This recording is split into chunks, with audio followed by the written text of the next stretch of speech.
Yahweh orchestrated this situation. He separated Obadiah from his evil master Ahab. Yahweh made sure that when he ran into Elijah, he would be by himself. Verse 8, and he answered him, I am. Go tell your master, behold, Elijah is here. And he said, what have I sinned that you would have delivered your servant into the hand of Ahab to slay me? Ahab has done much wickedness. And as Yahweh, your Elohim, lives, there is no nation or kingdom whether my master have not sent to seek you. And when they said he is not there, he took an oath of the kingdom and nation that they found you not. And now you say, go, tell your master, behold, Elijah is here. And it shall come to pass as soon as I am gone from you, that the spirit of Yahweh shall carry you whither I know not.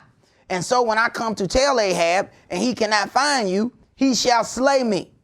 But I, your servant, fear Yahweh from my youth. Was it not told my master what I did when Jezebel slew the prophets of Yahweh? How I hid 100 men of Yahweh's prophets by 50 in a cave and fed them with bread and water? So you talking, this is one bad woman. She's slaying prophets, but she's using her husband to do it. See? And this is what Yahweh is going to have to set back in order. See, most dudes ain't running their house. Their wives are running their house. Verse 14. And now you say, go tell your master, behold, Elijah is here, and he shall slay me. And Elijah said, as Yahweh of hosts lives before whom I stand, I will surely show myself unto him today. So Obadiah went to meet Ahab and told him. Ahab went to meet Elijah. And it came to pass when Ahab saw Elijah that Elijah said unto him, are you he that troubles Israel? And he said, I have not troubled Israel, but you and your father's house, in that you have forsaken the commandments of Yahweh, and you have followed Baalim. Now check that out. The one who has actually troubled Israel asked the other one, are you the one that troubles Israel?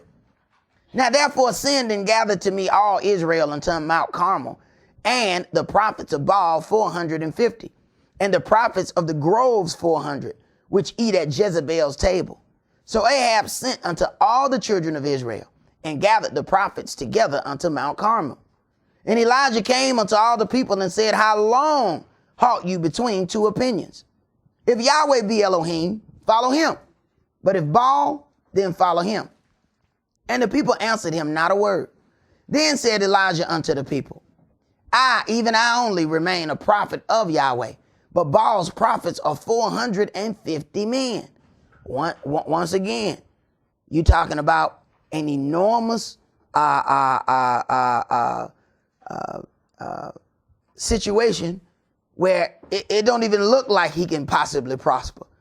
One dude, and they got 450 of the evil worshipers, and he's one man. Don't look good. Go ahead. You look at this, look at the correlation with all these false prophets out here today, and pastors and preachers, so on and so forth. I mean, essentially all worship Baal anyway. So you look at that, it's like I don't want to say a mirror reflection, but what was in the past is happening again. Yahweh always does the same thing over and over again. Yahweh don't change, man. Yahweh say, I don't do nothing until I tell my servants, the prophets, first. Go ahead, brother. No, like you was mentioning before, that a lot of people, when they see these priests, these bishops or whatever, they have a mass amount of people following them, they would tend to go towards that more. Yeah. And then, I mean, you have this one brother here versus 400. Right. So you have masses of people who would rather follow where the masses are. Right. We think it must be right. If that many people he got 400 people behind him. That got to be right. And it says, wide is the road to destruction. Right. So. Right.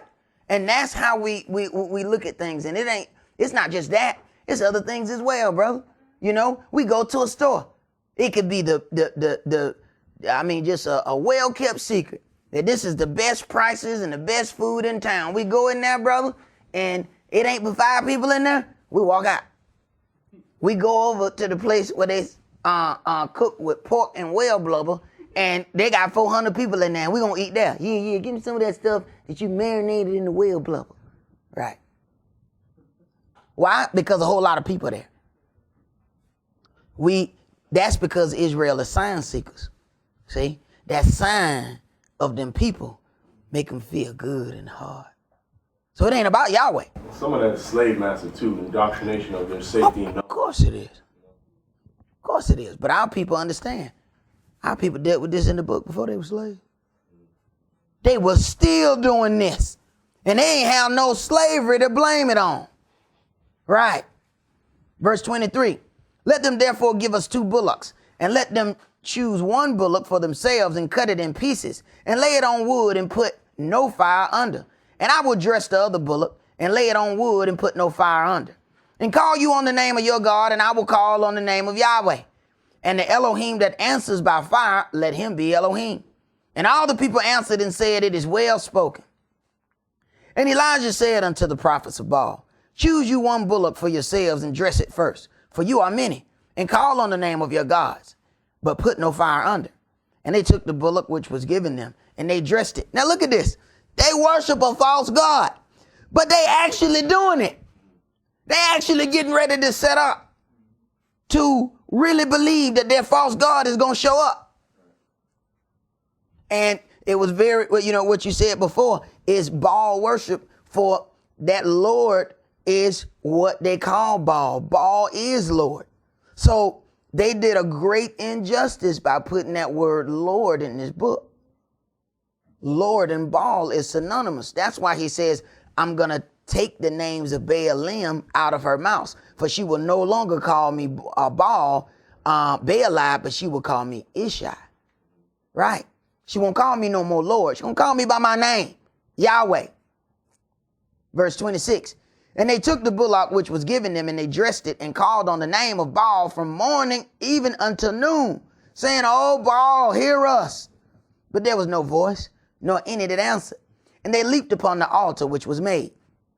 And it came to pass at noon that Elijah mocked them and said, cry aloud, for he is a God. Either he is talking, or he is pursuing, or he is in a journey, or perhaps he sleepeth and must be awaked. And they cried aloud and cut themselves after their manner with knives and lancets, till the blood gushed out upon them. See, they upset now, because now he mocking them. Just wanted to say real quick, brother. I know, like in some Asians and Indians, they walk in the streets at certain times within the year, and they actually slash themselves with knives. I remember seeing that on, I think it was either the History Channel. Oh, wow. Yeah. So just reading that, it brought. Yeah, just brought that back to you. Yeah, brother, that's some serious stuff right there. And bro, just cutting themselves. They crying aloud and cutting themselves after the manner with knives and lances, till the blood gushed out upon them. Yeah. Verse 29. And it came to pass when midday was past, and they prophesied until the time of the offering of the evening sacrifice, that there was neither voice nor any to answer, nor any that regarded. And Elijah said unto all the people, come near unto me. And all the people came near unto him. And he repaired the altar of Yahweh that was broken down. And Elijah took 12 stones, according to the number of the tribes of the sons of Jacob, unto whom the word of Yahweh came, saying, Israel shall be your name. And with the stones he built an altar in the name of Yahweh. And he made a trench about the altar, as great as would contain 2 measures of seed. And he put the wood in order, and cut the bullock in pieces, and laid him on the wood, and said, fill 4 barrels with water, and pour it on the burnt sacrifice, and on the wood. And he said, do it the second time. And they did it the second time. And he said, do it the third time. And they did it the third time. And the water ran about the altar, and he filled the trench also with water. And it came to pass at the time of the offering of the evening sacrifice, that Elijah the prophet came near and said, Yahweh Elohim of Abraham, Isaac, and of Israel, let it be known this day that you are Elohim in Israel, and that I am your servant, and that I have done all these things at your word. Hear me, O Yahweh, hear me, that this people may know that you are Yahweh Elohim, and that you have turned their heart back again. Then the fire of Yahweh fell and consumed the burnt sacrifice, and the wood, and the stones, and the dust, and licked up the water that was in the trench. Now here it is. he's supposed to be setting something on fire, and he poured water on it too. You're right. And when all the people saw it, they fell on their faces and they said, Yahweh, he is Elohim. Yahweh, he is Elohim. Yahweh knew that our people were carnal people and had to deal with them doggone signs. And Elijah said unto them, take the prophets of Baal, let not one of them escape. And they took them, and Elijah brought them down to the brook Kishon and slew them there. And Elijah said unto Ahab, get you up, eat and drink, for there is a sound of abundance of rain. So you talking one man, and he's got to slay all of these prophets, these evil prophets. This is definitely going to be a grievous thing, because this dude is still in power now. Ahab still has all the power. What happens if Yahweh moves you to go against great numbers of people? Go ahead, bro. I mean, this is just one of the many miracles, but you know, our people saw all, like physically witnessed all of these miracles, and for a second was like, oh yeah, praise Yahweh, then turned right back to the transgressing ways. So that just puts things in perspective. If you think that you're gonna point something out to them in the book and prove to them that they are wrong, that's gonna automatically make them believe and start fearing Yahweh, you got another thing coming. Man. That's a spirit you dealing with. Oh, yes, that is definitely a spirit, and it's going to take some time. That's why it says one man sows, another man reaps, but Yahweh has to increase. Yahweh has to decide whether or not he's going to make that seed fruitful within their spirit.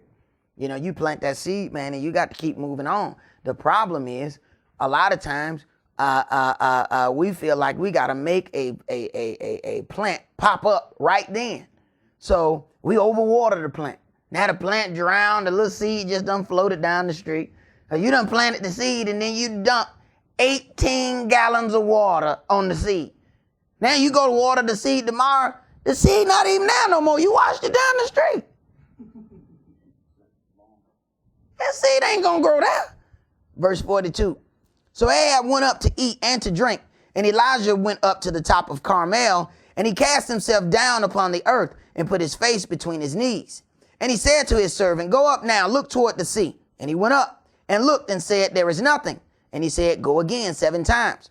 And it came to pass at the same time that he said, behold, there arises a little cloud out of the sea, like a man's hand. And he said, go up, say unto Ahab, prepare your chariot and get you down, that the rain stop you not.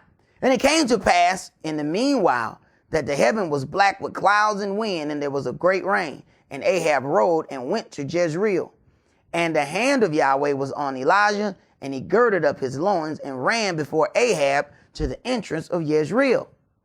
And Ahab told Jezebel all that Elijah had done, and withal how he had slain all the prophets with the sword. Then Jezebel sent a messenger unto Elijah, saying, so let the gods do to me, and more also, if I make not your life as the life of one of them by tomorrow about this time. Now, Ahab's supposed to be the man, the king, right? But you see who's running it, right? Right. And see, we have many situations the same way. And when he saw that, he arose and went for his life and came to Beersheba, which belonged to Judah, and left his servant there. But he himself went a day's journey into the wilderness and came and sat down under a juniper tree. And he requested for himself that he might die, and said, it is enough. Now, O Yahweh, take away my life, for I am not better than any of my fathers. And as he lay and slept under a juniper tree, behold, then an angel touched him and said unto him, arise and eat. And he looked, and behold, there was a cake baking on the coals, and a cruse of water at his head. And he did eat and drink, and laid him down again. And the angel of Yahweh came again the second time and touched him and said, arise and eat, because the journey is too great for you. And he arose and did eat and drink, and went in the strength of that meat 40 days and 40 nights unto Horeb, the mount of Elohim. And he came thither unto a cave and lodged there. And behold, the word of Yahweh came unto him, and said unto him, what doeth you here, Elijah? And he said, I have been very jealous for Yahweh Elohim of hosts. For the children of Israel have forsaken your covenant, thrown down your altars, and slain your prophets with the sword. And I, even I only, am left, and they seek my life to take it away. Let's go to Romans chapter 11, verse 1 through 5.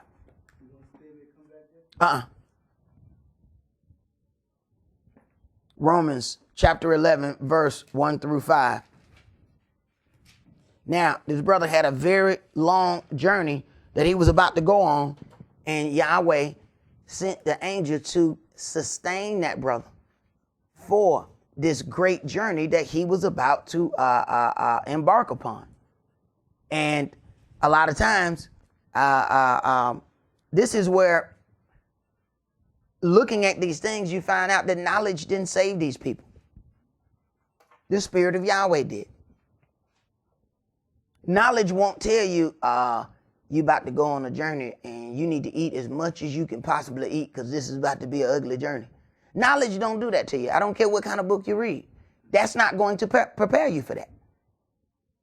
Having your heart right with Yahweh, your Elohim, provided that information for him. You can't read that. The stuff that we're going to end up going through, ain't no reading that. There ain't no wilderness handbook that you're going to pull up and it's going to tell you how to deal with those situations. You know, watch that little fella right there. Well, AJ, come get the little guy right here. He look like he about to come up out of that chair. Oh, he gone. He about to sleep as all get out. But he a little man, so we'll let that happen. We'll let that slide. He said, I wanted to, he tried to hang. Romans chapter 11, verses 1 through 5. I say then, have Elohim cast away his people? Elohim forbid. For I am also an Israelite, of the seed of Abraham, of the tribe of Benjamin. Elohim have not cast away his people which he foreknew. Don't you know what the scripture says of Elias?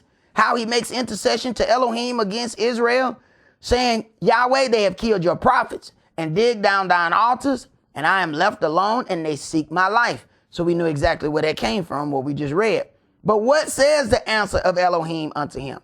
I have reserved to myself 7,000 men who have not bowed the knee to the image of Baal. So we see that Yahweh doesn't do new things. He's doing the same thing that he talked about then, a remnant. Verse 5, even so at this present time also there is a remnant according to the election of grace. Yahweh has preserved a remnant. Let's go to Zephaniah chapter 3.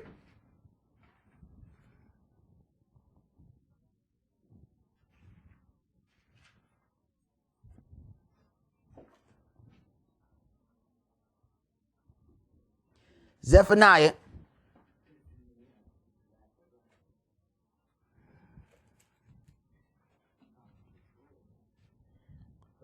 Zephaniah is right before Zechariah. Go ahead, bro. I'm glad you read that verse where Saul, let the people understand on the internet also that Saul was Hebrew Israelite. Right.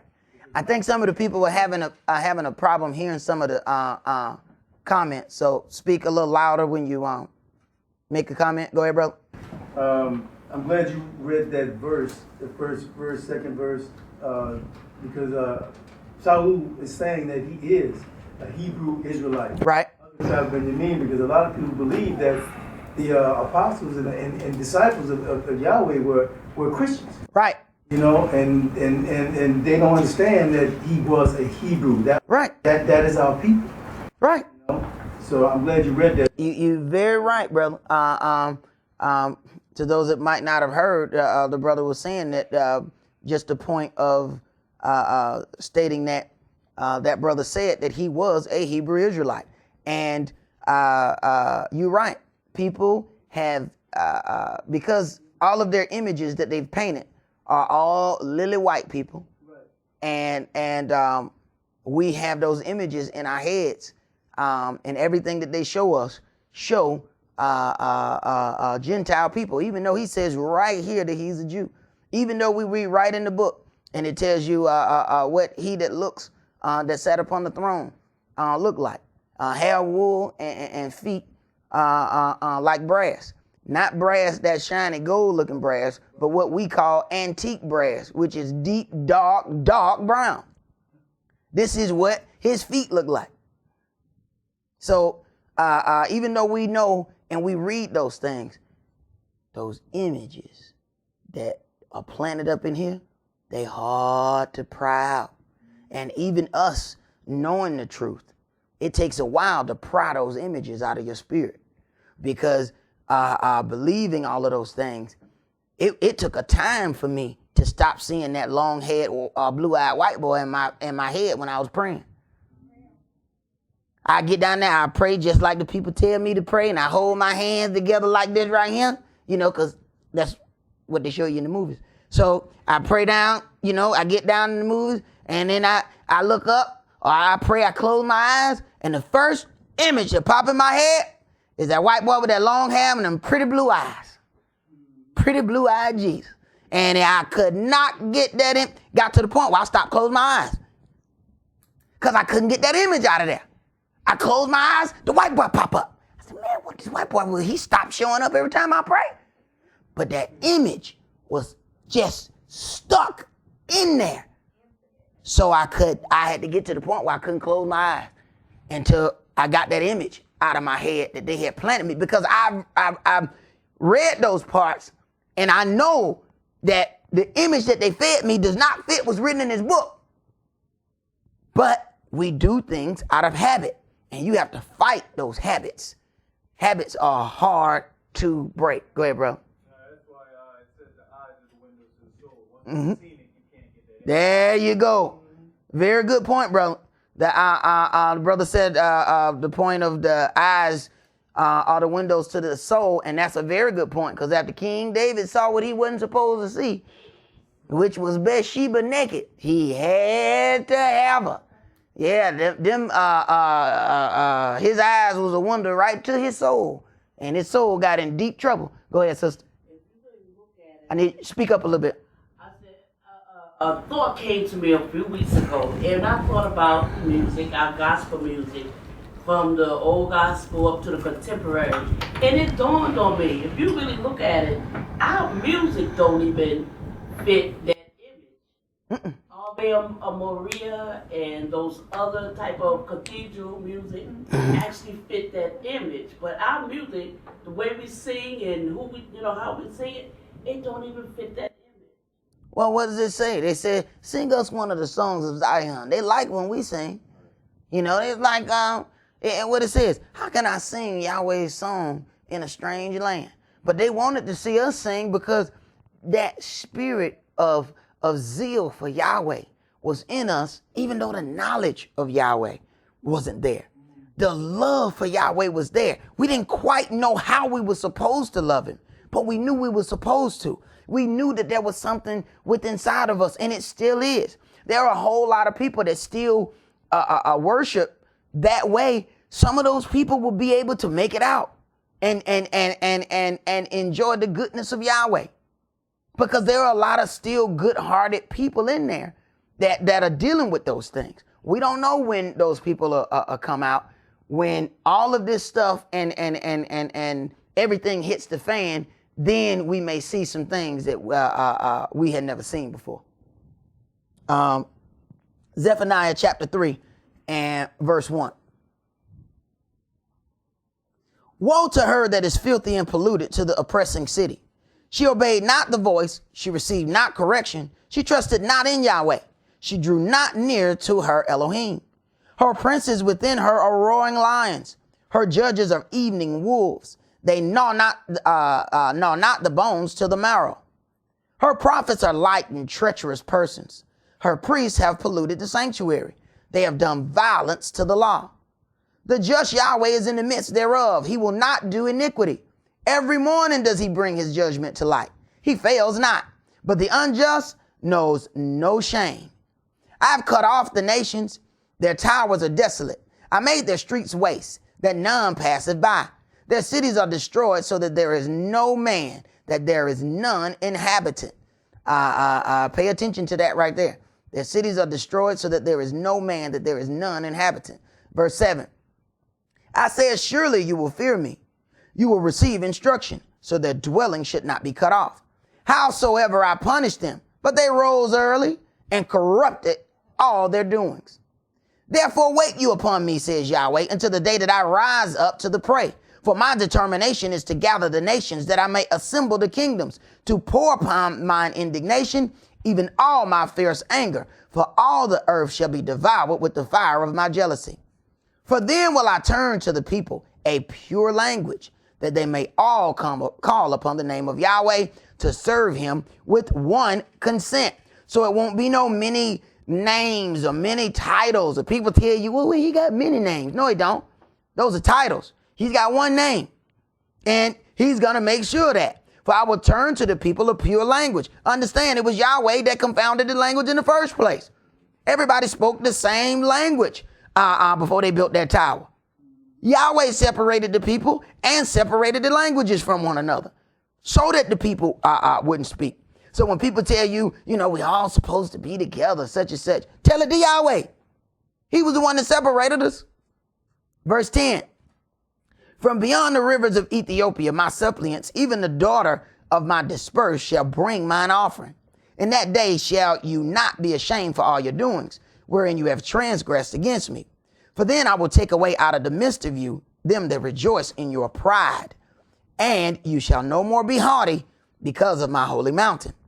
I will also leave in the midst of you an afflicted and poor people, and they shall trust in the name of Yahweh. The remnant of Israel shall not do iniquity, nor speak lies, neither shall a deceitful tongue be found in their mouth. For they shall feed and lie down, and none shall make them afraid. Sing, O daughter of Zion, shout, O Israel, be glad and rejoice with all the heart, O daughter of Jerusalem. Yahweh have taken away your judgments. He have cast out thine enemy, the king of Israel. Even Yahweh is in the midst of you. You shall not see evil anymore. In that day it shall be said to Jerusalem, fear you not, and to Zion, let not your hands be slack. Yahweh your Elohim in the midst of you is mighty. He will save. He will rejoice over you with joy. He will rest in his love. He will joy over you with singing. I will gather them that are sorrowful for the solemn assembly, who are of you, to whom the reproach of it was a burden. Behold, at that time I will undo all that afflict you, and I will save her that haunteth, and gather her that was driven out. And I will get them praise and fame in every land where they have been put to shame. And it tells you exactly dealing with Israel. Israel has been put to shame in every land that they're in. Every land. We not ruling in none country we have been scattered to. We may get some people here and there that do some things, but as far as the ruling power, not happening. But you have other people who have embassies, who have all of these other things, and they are letting people tell them, you Israel. Not so. Verse 20. At the time will I bring you again, even in the time that I gather you. For I will make you a name and a praise among all people of the earth, when I turn back your captivity before your eyes, says Yahweh. Let's go to Zechariah chapter 12.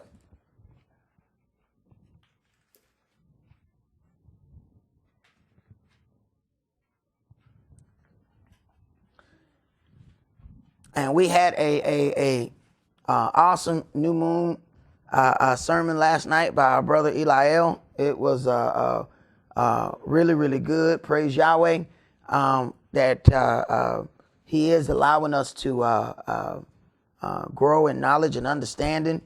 Brother came with a chart and everything. Got his little boy to draw little circles and stuff. Had the moon up there and everything, man. It was a really nice thing, man, and made some really nice points and things that I really want us to keep dealing with, so we understand. The majority of people have never even heard of a new moon. They don't know what any of that is. They don't know what that means, and it's a blessing that Yahweh has allowed for us to deal with what's written in this book.